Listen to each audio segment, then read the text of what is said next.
जय मां विंध्यवासिनी, हर हर महादेव। आज हम यह देखेंगे कि माला जप करने का सही तरीका क्या है। घर में पौष्टिक कर्म जब करते हैं, देवताओं की प्रसन्नता हेतु, तो कैसे करते हैं माला जप। सर्वप्रथम जो है माला को इस प्रकार से गोमुखी से बाहर निकाल करके 3 बार उसे स्नान कराना चाहिए।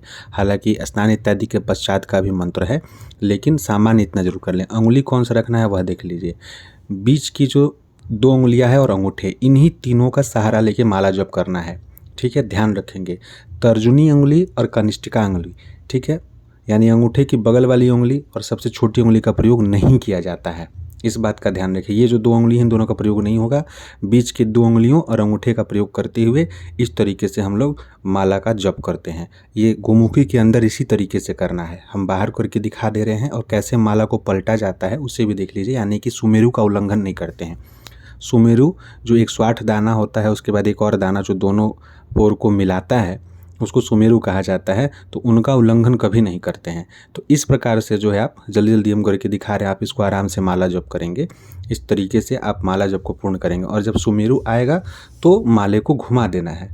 ठीक है, भगवती का स्वरूप होता है माला, इसी से सब कुछ प्राप्त होने वाला है। तो इनका सम्मान बहुत अच्छे से करें। अब देखिए, इसको इस तरीके से घुमा देंगे और फिर आगे का जप पुनः जो इस तरीके से शुरू कर देंगे। तो ये हो गया तरीका माला जप करने का।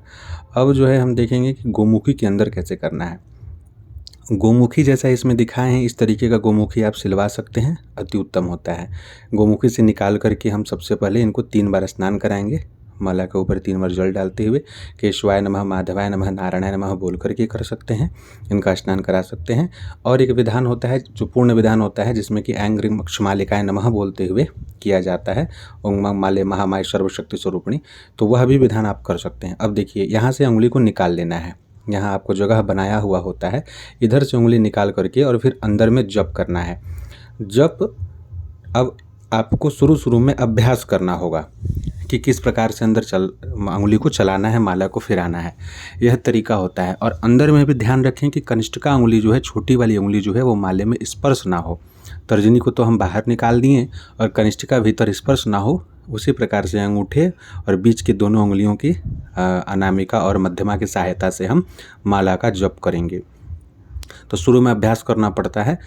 गोमुखी में माला को जप करते समय में ध्यान रखें कि उससे बाहर नहीं निकालेंगे। जप पूर्ण हो जाएगा जब आपका, जितना माला से 5 माला करना था, तो माला घुमाना भी जो है तो गोमुखी में उसी प्रकार से घुमाएंगे जैसे बताए थे। माला जब पूर्ण होने के बाद पुनः 3 बार उनको स्नान कराएंगे, और स्नान करा करके अपने मस्तक से, अपने दोनों नेत्र से और कंठ से स्पर्श करा करके उसके पश्चात गोमुखी में उनको अच्छे प्रकार से ऐसे रख करके लपेट के जगदम्बा के श्री चरणों में, या जो भी आपके आराध्य हैं उनके श्री चरणों में उनको रख दिया जाएगा गोमुखी को।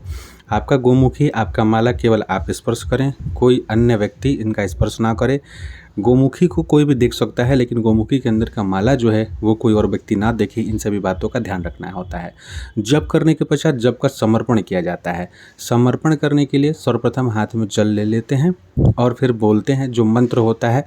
आप मंत्र देख करके बोल सकते हैं, या फिर आप यह बोल सकते हैं कि मैंने आज जो कुछ भी जप किया है, हे मेरे नारायण, हे मेरे आराध्य, आपके श्री चरणों में समर्पित है। देवता के दाहिने हाथ और देवी के बाएं हाथ में जप का समर्पण किया जाता है। अगर विग्रह भीगने का डर हो तो आप उनके समक्ष किसी पुष्प पे भी कर सकते हैं। आशा है आप सभी इससे लाभ उठाएंगे। जय मां विंध्यवासिनी।